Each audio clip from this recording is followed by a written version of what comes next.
I'm trying to just get my lighting together here. Maybe that should be a little bit better.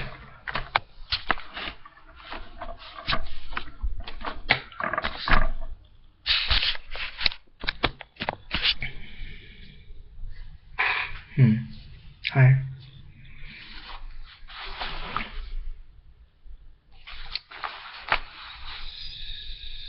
Without further ado, this is a reading from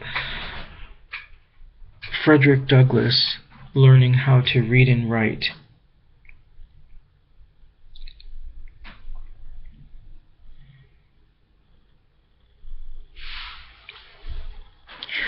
I lived in Master Hugh's family about 7 years. During this time, I succeeded in learning to read and write. In accomplishing this, I was compelled to resort to various stratagems. I had no regular teacher. My mistress, who had kindly commenced to instruct me, had, in compliance with the advice and direction of her husband, not only ceased to instruct, but had set her face against my being instructed by anyone else. It is due, however, to my mistress to say of her that she did not adopt this course of treatment immediately. She at first lacked the depravity indispensable to shutting me up in mental darkness.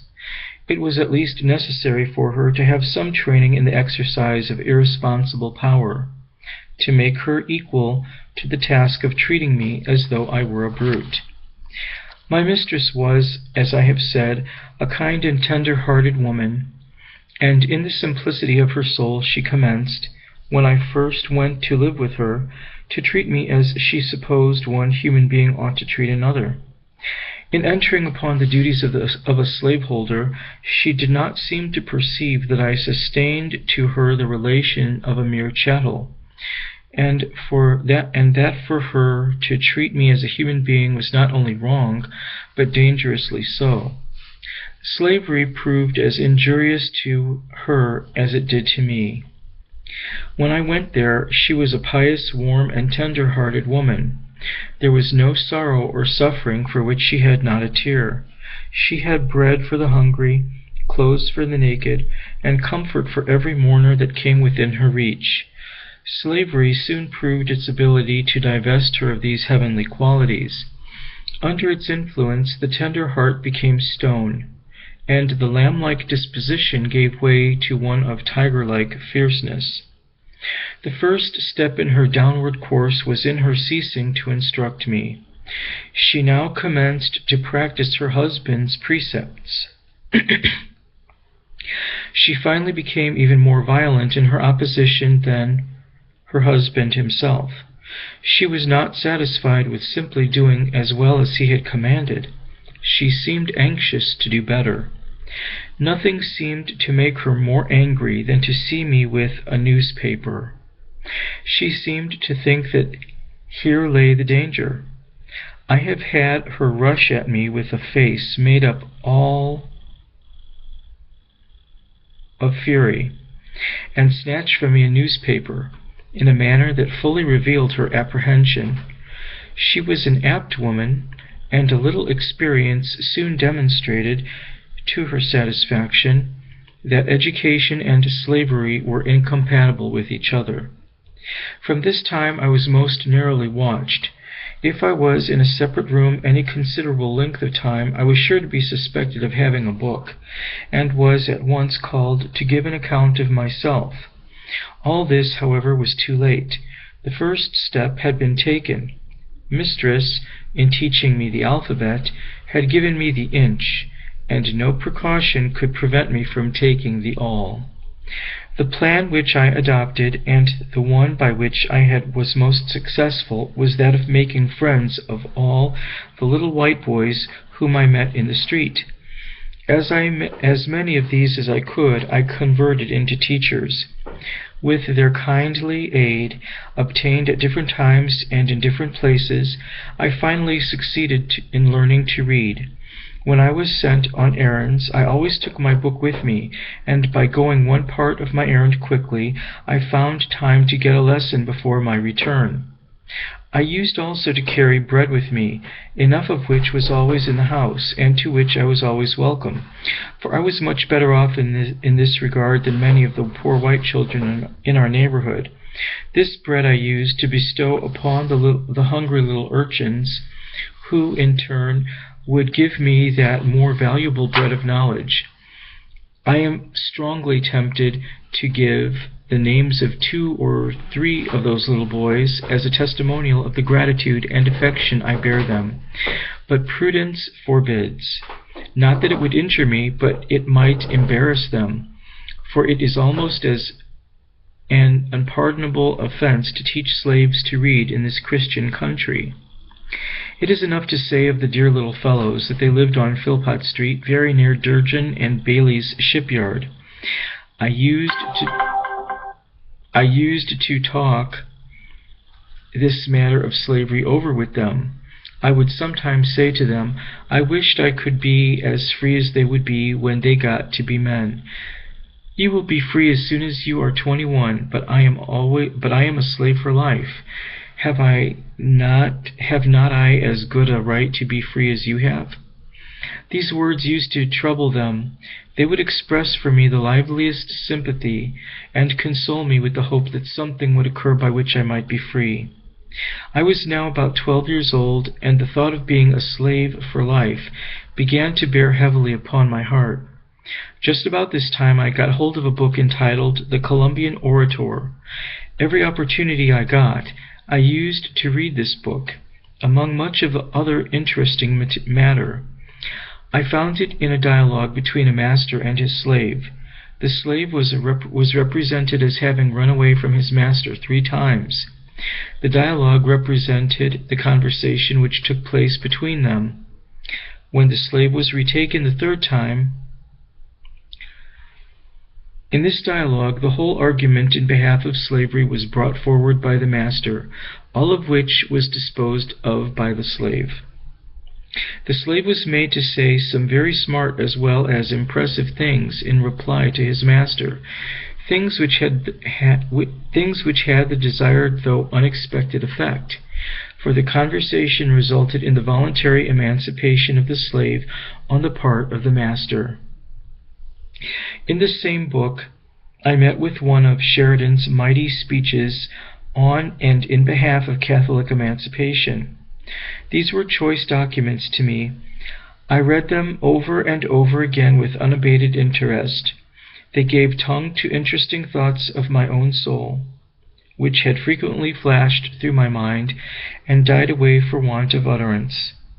The moral which I gained from the dialogue was the power of truth over the conscience of even a slaveholder.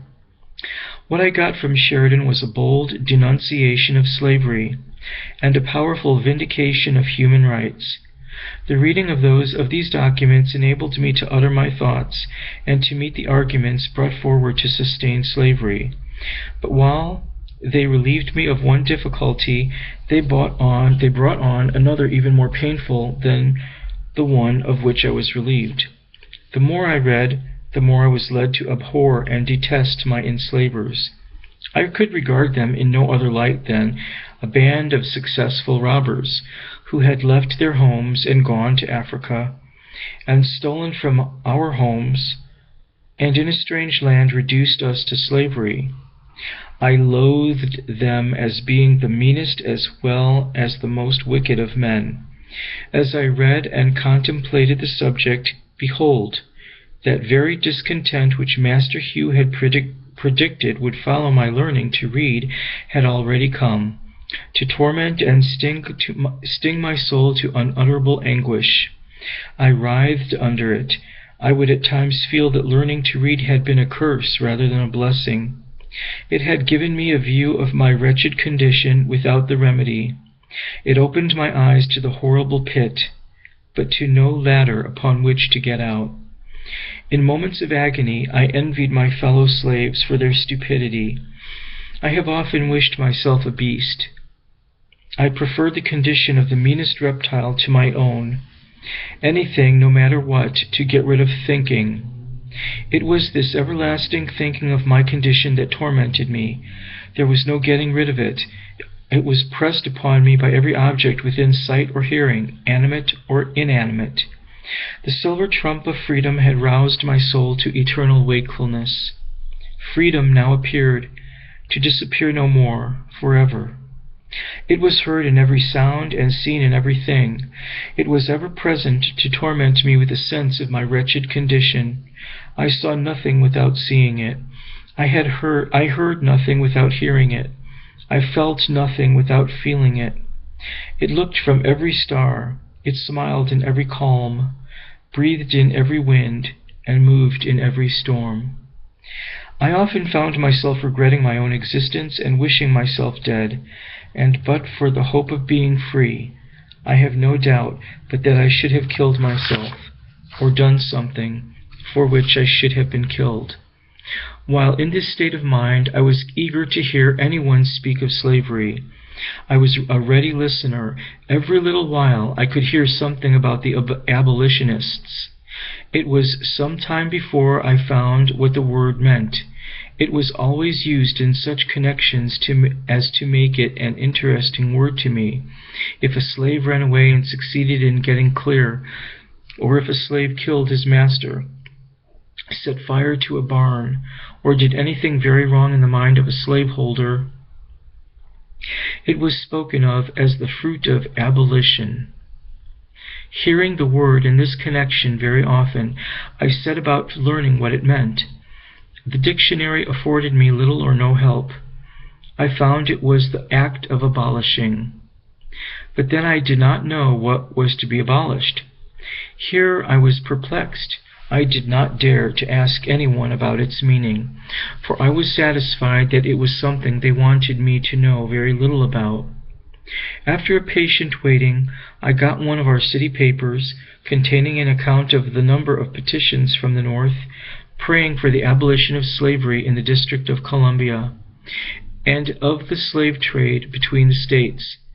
From this time I understood the words abolition and abolitionist, and always drew near when that word was spoken, expecting to hear something of importance to myself and fellow slaves. The light broke in upon me by degrees. I went one day down on the wharf of Mr. Waters, and seeing two Irishmen unloading a scow of stone, scow, that's one word, I don't know, of stone, I went unasked and helped them. When we had finished, one of them came to me and asked me if I were a slave. I told him I was. He asked, "Are ye a slave for life?" I told him that I was. The good Irishman seemed to be deeply affected by the statement. He said to the other that it was a pity that so fine a little fellow as myself should be a slave for life. He said it was a shame to hold me. They both advised me to run away to the North, that I should find friends there, and that I should be free. I pretended not to be interested in what they said, and treated them as if I did not understand them, for I feared they might be treacherous. White men have been known to encourage slaves to escape, and then, to get the reward, catch them and return them to their masters. I was afraid that these seemingly good men might use me so, but I nevertheless remembered their advice, and from that time I resolved to run away. I looked forward to a time at which it would be safe for me to escape. I was too young to think of doing so immediately. Besides, I wished to learn how to write, as I might have occasion to write my own pass. I consoled myself with the hope that I should one day find a good chance. Meanwhile, I would learn to write. The idea as to how I might learn to write was suggested to me by being in Durgin and Bailey's shipyard, and frequently seeing the ship carpenters, after hewing and getting a piece of timber ready for use, write on the timber the name of that part of the ship for which it was intended. When a piece of timber was intended for the larboard side, it would be marked thus, L. Larboard's another word I'm not familiar with. When a piece was for the starboard side, it would be marked thus, S. A piece for the larboard side would be marked thus LF, larboard side forward.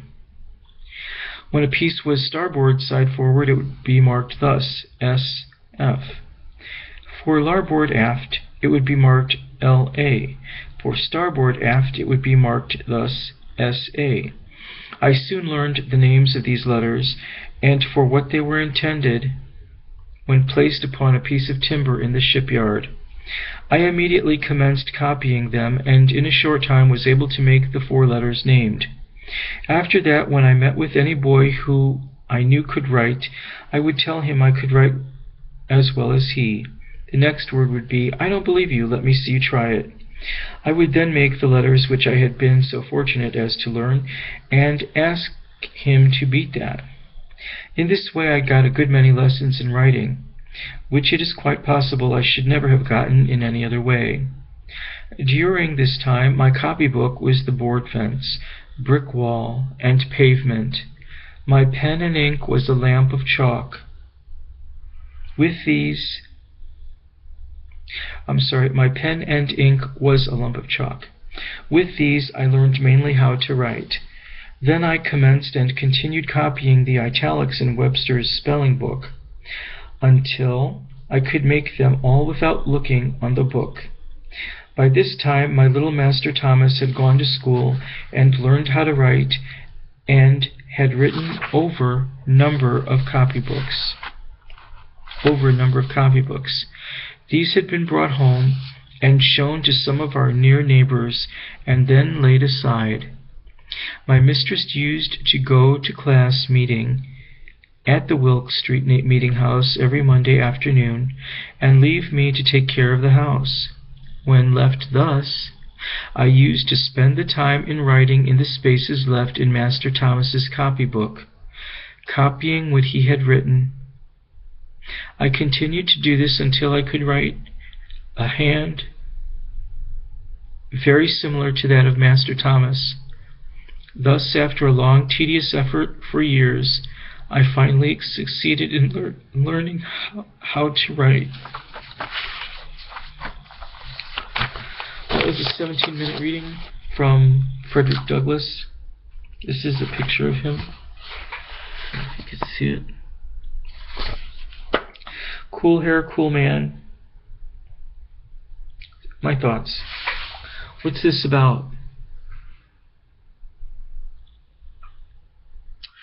Frederick Douglass grew up as a slave.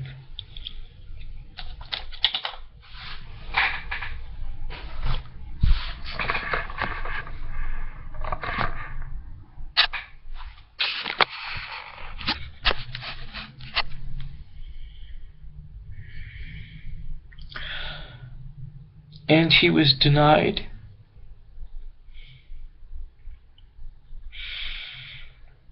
to learn how to read and write in order to keep him ignorant, so that he would be more interested in being a slave than in learning how to read and how to write, because language was created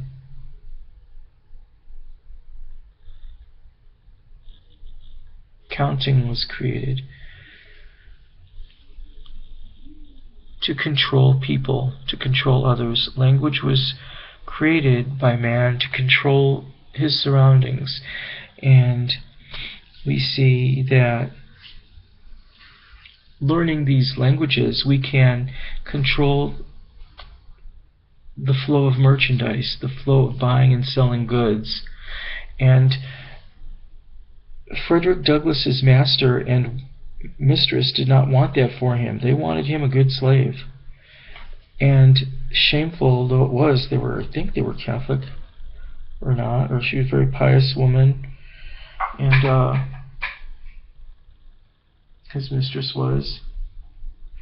But she started to pick up her husband's "we gotta have this slave" kind of mentality. And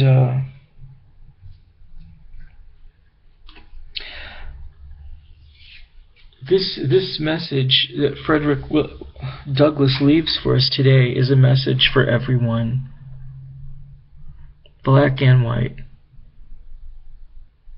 yellow and brown, even extraterrestrial.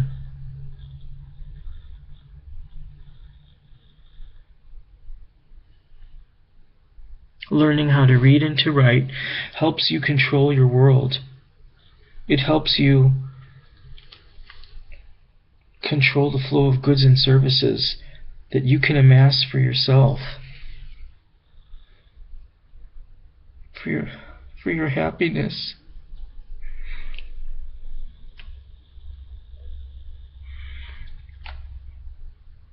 We were born to love each other. We were born to serve each other, but we were not born to enslave each other. Acting as family is slave enough. We do whatever our family wants of us to do because we love them and they love us. They nurtured us, we nurtured them.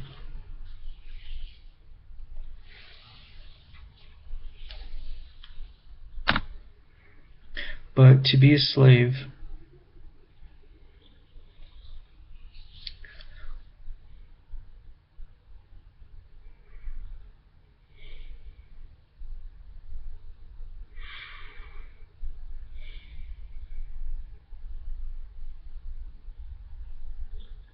and treated of no value.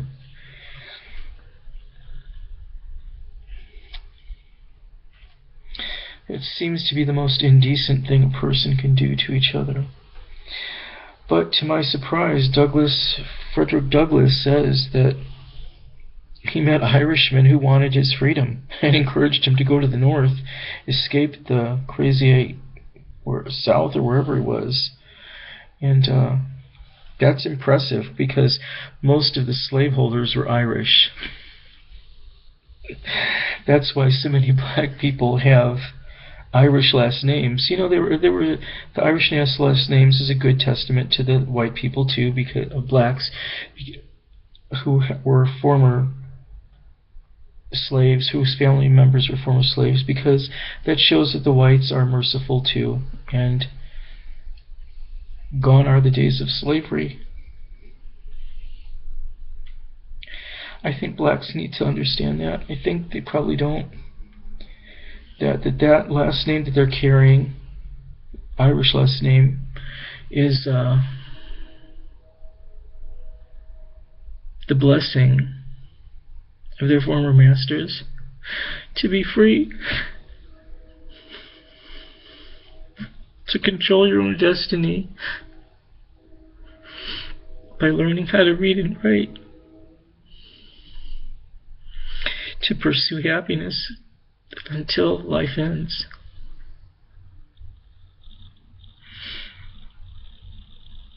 At first I didn't think this reading would be much. I didn't think that whatever Frederick Douglass had to say would affect me.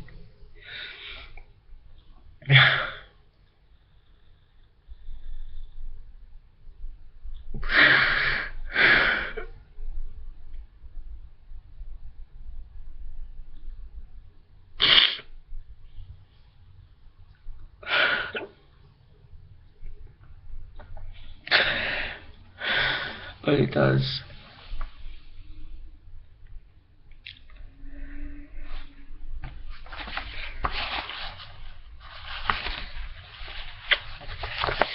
May you rest in peace, sir.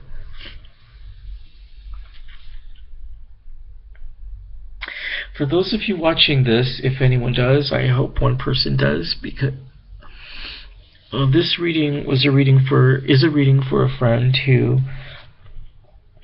needed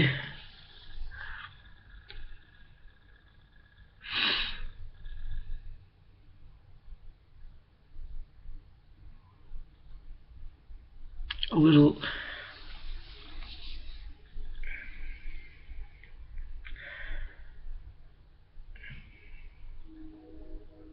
nudge. I was going to say help or assistance, but nudge. To better understand the reading